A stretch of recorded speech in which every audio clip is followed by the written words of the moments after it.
Hola, bienvenidos al segundo episodio de Un té con manzanilla.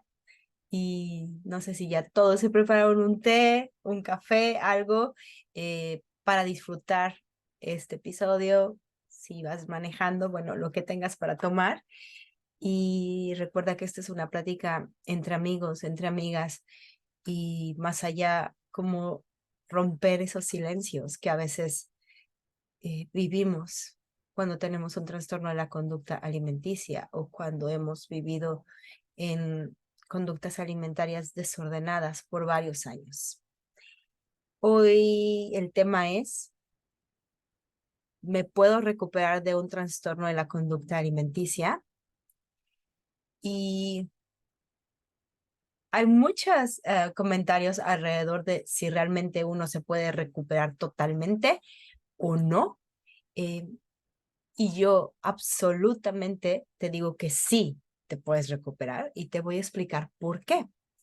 Eh, Hace algunos años o décadas tal vez o más, se pensaba que un trastorno de la conducta alimenticia era como una adicción. Entonces no era algo que realmente se podía recuperar, se podía controlar, podías vivir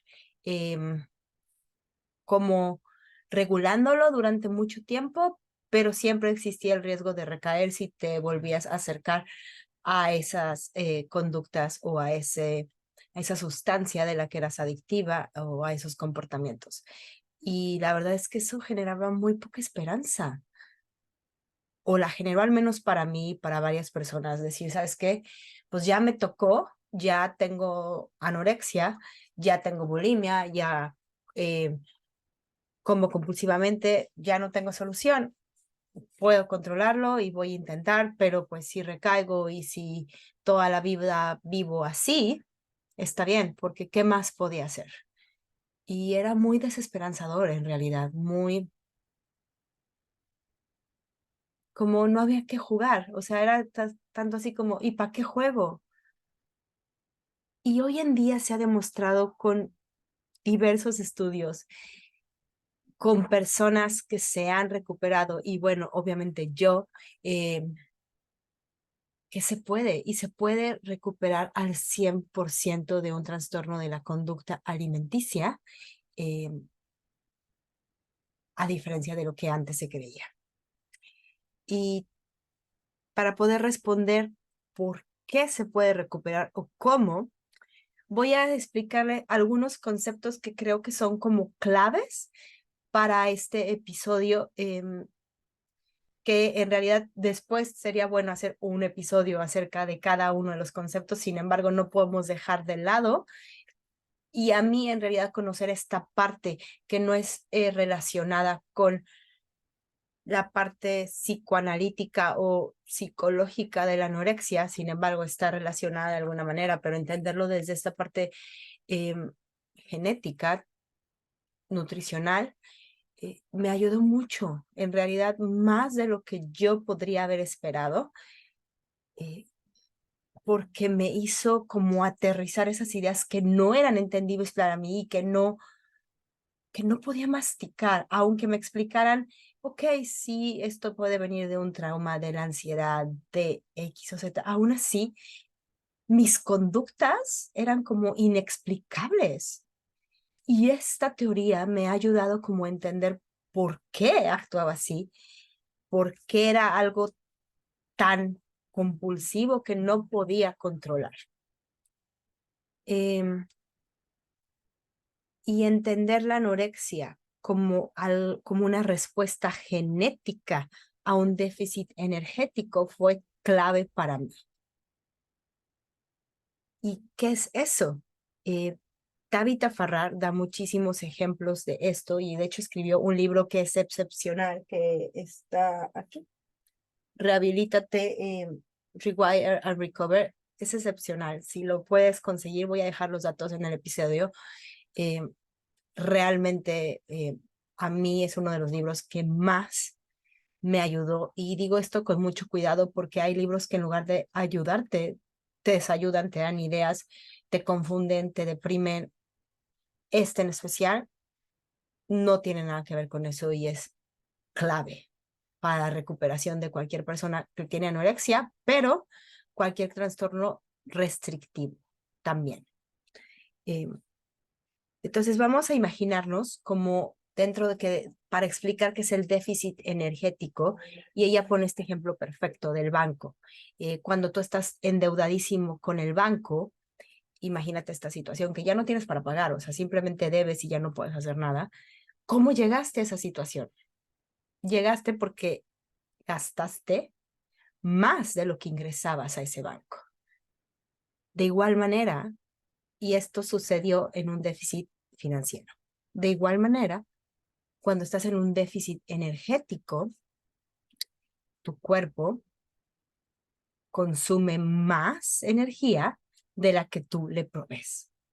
Y un déficit energético puede ser llamado dieta, que es lo más común. Cuando una persona pierde peso, lo logra porque se mantuvo en un déficit energético. Para forzar a su cuerpo a utilizar las reservas de grasa que ha tenido guardadas o que están ahí por varios años. Y un déficit energético no solo puede pasar por muchas razones. De hecho, no es solo la dieta. Puede ser que te enfermes y dejes de tener hambre. Puede ser que simplemente ese día amaneciste sin señales de hambre. Puede ser que por alguna razón en especial tengas que perder algo de peso. No simplemente tiene que ver con que verte más delgada, sino cualquier cosa que te ponga en un déficit energético va a crear como una reacción en tu cerebro. Entonces no tiene que ver solo con la dieta. Por eso es que eso es como clave entenderlo, porque a veces decimos, bueno, ¿cuál es el problema de que pues yo esté una dieta, yo no tengo un trastorno, yo no voy a padecer eso? Tu cuerpo en final se va a poner en un déficit energético.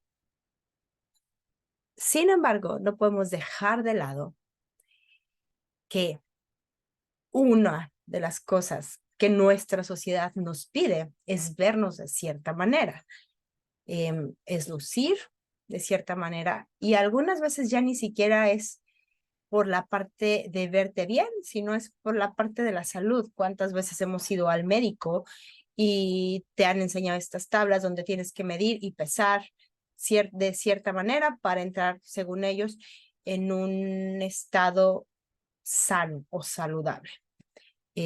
Entonces, a veces estos mismos mensajes que recibimos de la sociedad nos mueven a querer tener o mostrar un déficit energético.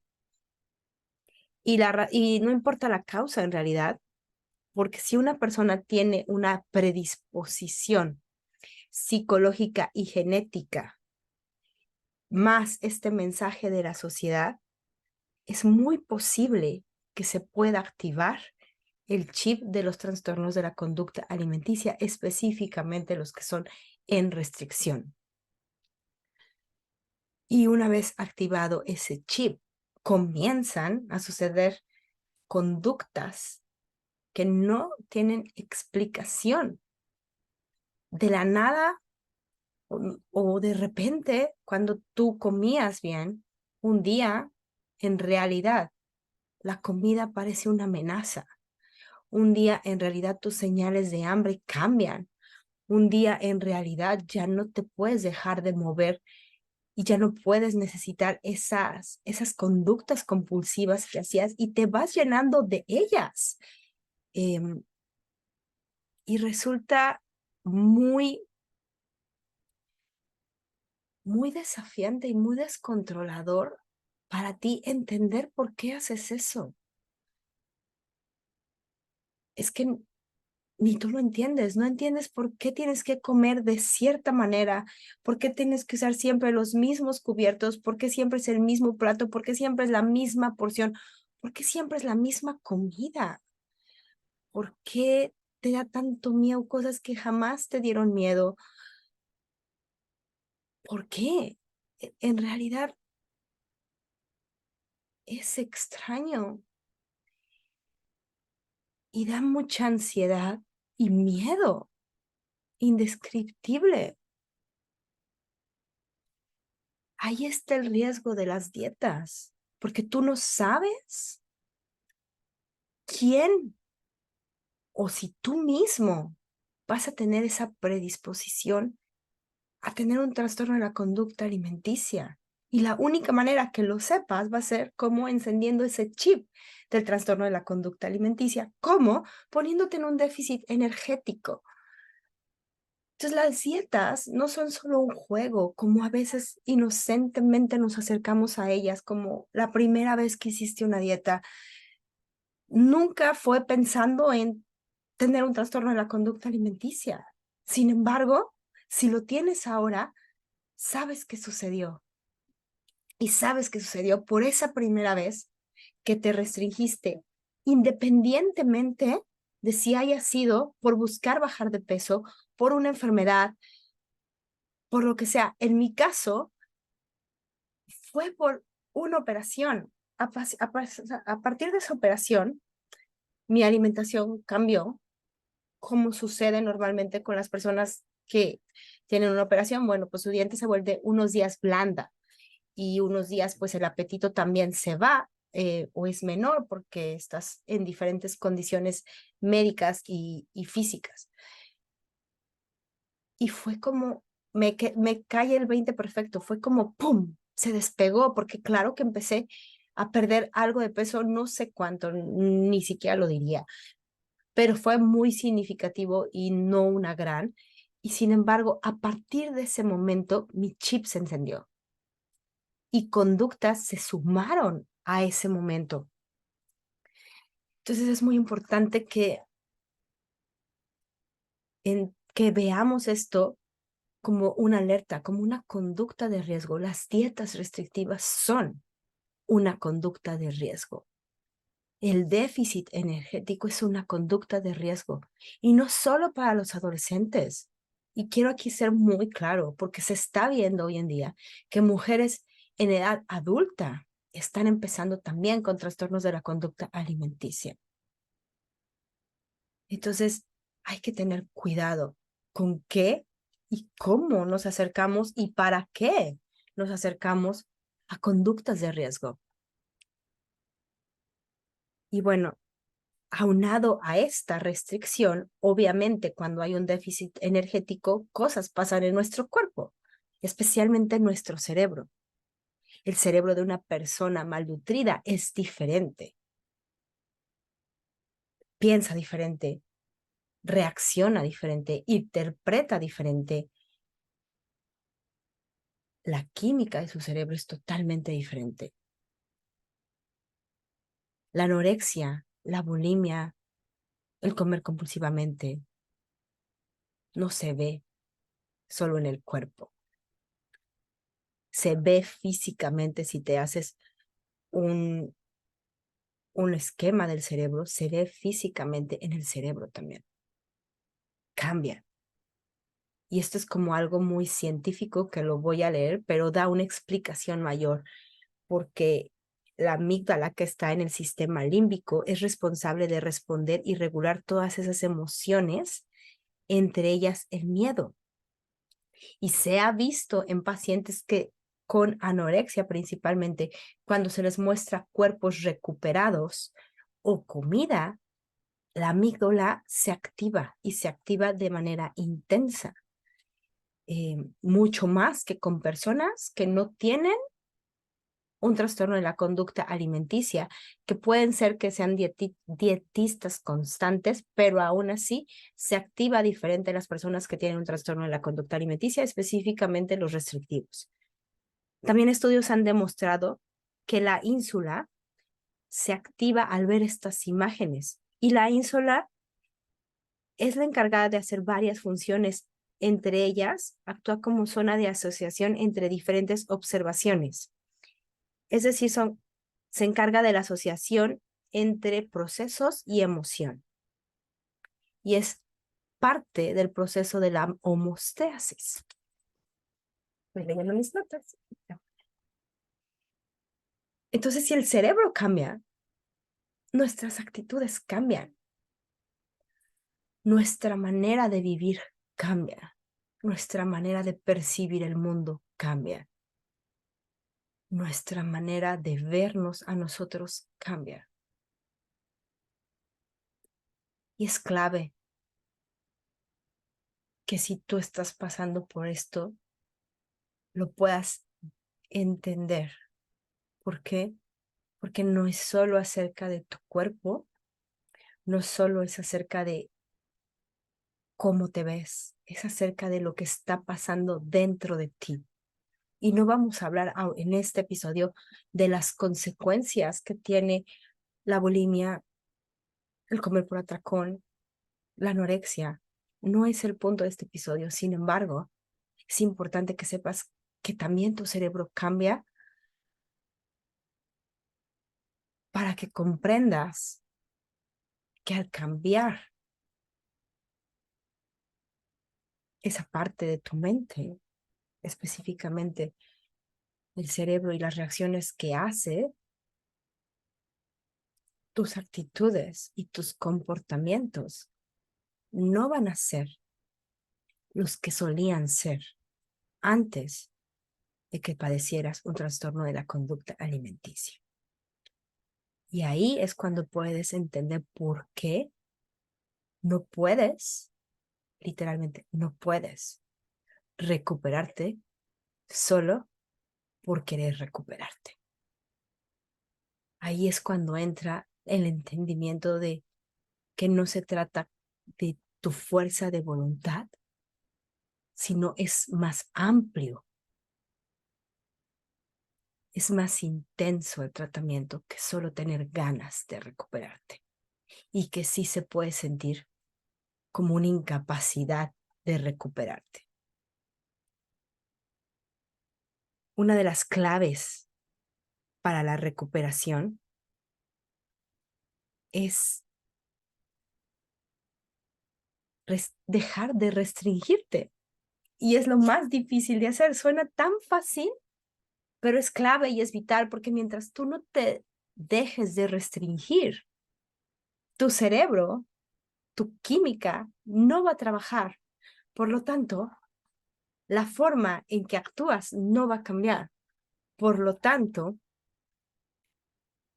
nada va a funcionar porque no vas a estar, como decíamos anteriormente, la comida se va a ver una amenaza y se va a ver por una amenaza por algo físico. Y mientras eso físico no cambie, tampoco vas a poder dejar de ver la comida como una amenaza. Entonces, una de las claves principales para cualquier trastorno en la conducta alimenticia es dejar de restringirte y las restricciones en cualquier modo. Otro episodio hablaremos de los tipos de restricciones. Puede ser física, que dejes de comer, puede ser mental, puede ser emocional. Hay muchos tipos de restricciones y el acercarte a un tratamiento te va a ayudar a conocer esas restricciones, cuáles son las que tú generalmente buscas y cómo dejar de hacerlas. Es vital. Responder a las señales de hambre es clave. A veces en la anorexia las señales de hambre no están y tienes que comer sin señales de hambre. Pero empezando a comer, poco a poco esas señales de hambre se van restableciendo. Si estás en bulimia y si comes por atracón, esas señales de hambre existen. Entonces hay que seguirlas y hay que seguirlas sin restricción mental y sin restricción emocional. Y ser muy honesto contigo, porque nadie puede saber si te estás restringiendo mentalmente más que tú. Físicamente se podría notar, pero mentalmente solo tú sabes si realmente querías comer eso o no, si realmente estás teniendo culpa por comerlo o no, solo tú lo sabes. Entonces, es un trabajo de honestidad y el valor de la honestidad se vuelve clave y vital en tu recuperación. Y no hablo de la honestidad hacia afuera, sino de la honestidad en tu interior, porque la que se va a recuperar eres tú y la que se va a mentir eres tú. La recuperación siempre va a ser desordenada, no hay como una fórmula A más B más C, no la hay. Algunos pueden llegar a recuperación totalmente motivados, algunos van a llegar a recuperación no motivados, a la fuerza, algunas personas van a recuperarse solas, otras personas van a necesitar hospitalización. La recuperación de un trastorno de la conducta alimenticia es totalmente diferente para cada persona, no hay tiempo,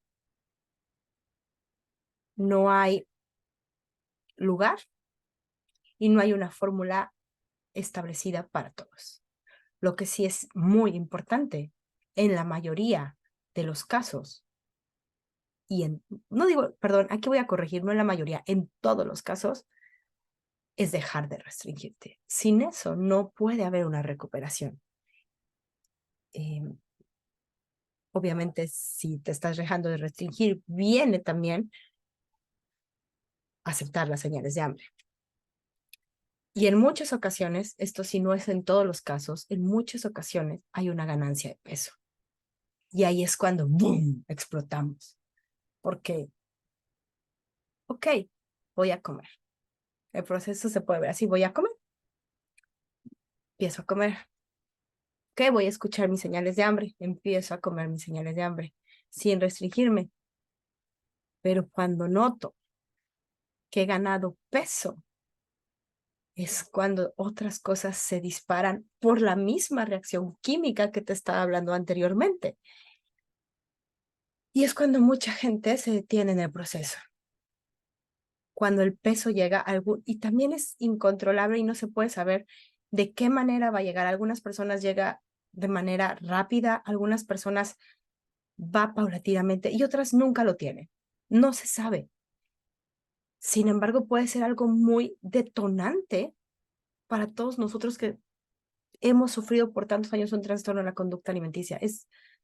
Puede ser paralizante y puede tener el proceso de recuperación. Entonces hay que estar abierto, se tiene que saber. Y te lo digo muy sencillo y sé que esto es un proceso largo, no es hacerlo o minimizarlo, por el contrario, quiero decirte que este paso en específico, realimentarte es un proceso y es muy difícil. Cuando saltas ese, ahora viene el siguiente paso que en mi propia experiencia fue ganar peso.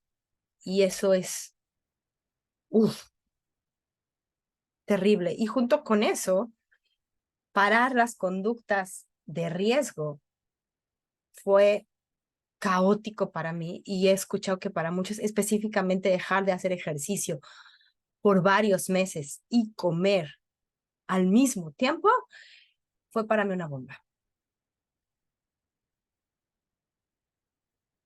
Era como mandarme al matadero. O sea, me estás pidiendo que coma y que no me ejercite y que coma muchísimo más de lo que estoy acostumbrada.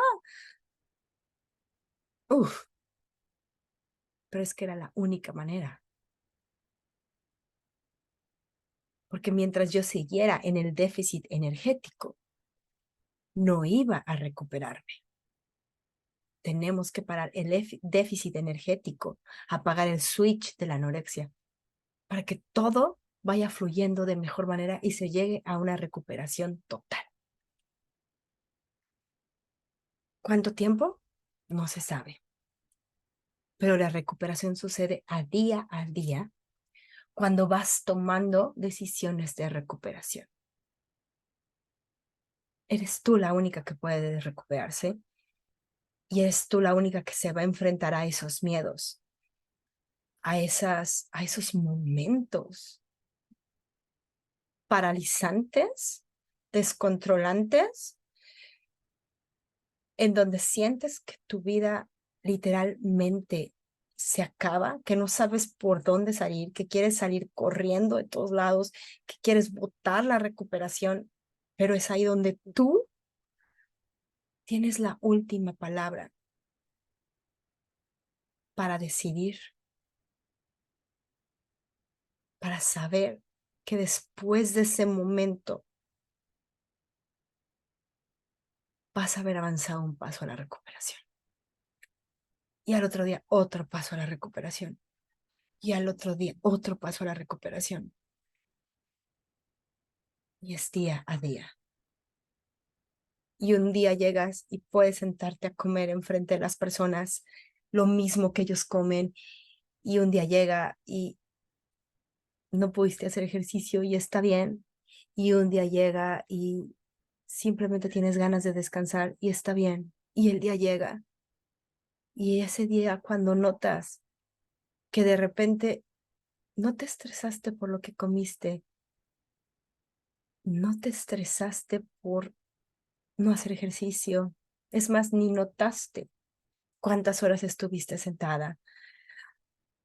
Algo que me pasaba a mí y seguramente se van a relacionar mucho dentro de estas conductas de riesgo y compulsivas, como solemos hacer la mayoría de las personas que tenemos un trastorno en la conducta alimenticia, puede ser o contar calorías o ver la comida como macronutrientes. Y a mí me pasaba las dos. Entonces me echaba, o sea, no sé cuántos libros de nutrición leí, eh, pero sabía más o menos cuánto era el contenido calórico de casi todo. Y también, obviamente, los macronutrientes, ¿no? Entonces mi mente veía la comida y veía números, empezaba, era automático, no era que yo tuviera que esforzarme a pensar. Y luego, plus eso, decía, ok, sí, sí tengo los macronutrientes que según yo tenía que comer. Veía una manzana y no veía una manzana, veía lo que significa la manzana en macronutrientes. Y me acuerdo que me preguntaba, pero ¿cuándo me va a dejar de pasar eso? Es que quiero ver la manzana como manzana y ya no quiero pensar en números, ya no quiero pensar así, quiero ver la comida como comida. ¿Cuándo me va a pasar eso? Y no sé cuándo me pasó en realidad, no sé cuándo pasó, pero un día no pensé y ni siquiera noté que no estaba pensando. Hoy te puedo decir que veo la comida como comida.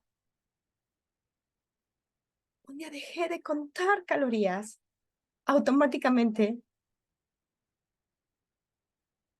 Y es sorprendente ver para atrás y saber que sí es cierto, que pasa, que es mágico, que esa fórmula de dejar de restringirte, seguir tus señales de hambre, ser honesto contigo, aceptar tu cuerpo como quiera que se sea y en donde vaya a caer, hacer tu trabajo interno de aceptarte, de conocerte, de reprogramarte, de caminar, de abrazarte, de sanar.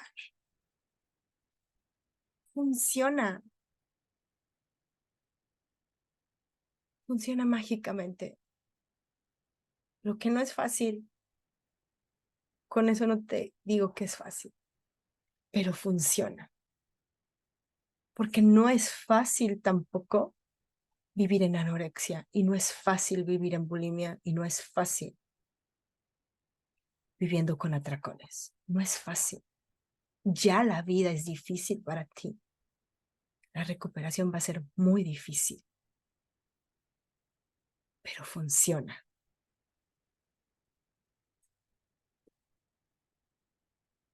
Y nuevamente, como te lo dije en el primero y tal vez te lo repita en todos los episodios, hay esperanza. Y la recuperación es posible para todos. Hay que hacer un trabajo, sí. No llega nada más con desearla, no. Nadie va a venir a recuperarte tampoco, nadie. Va a llegar un día después de una crisis solo porque lloraste demasiado, porque prometiste, no va a ser así.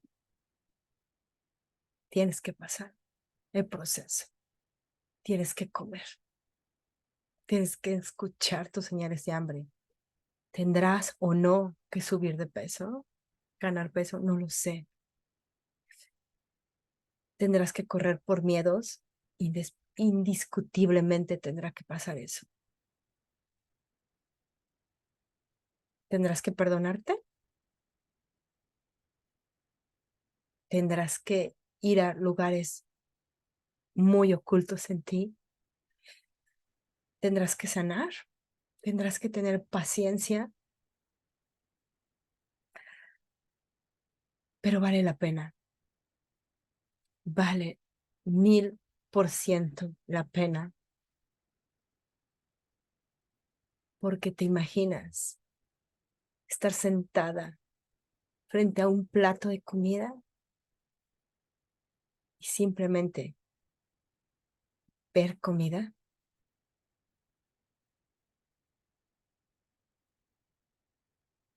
Sí es la recuperación.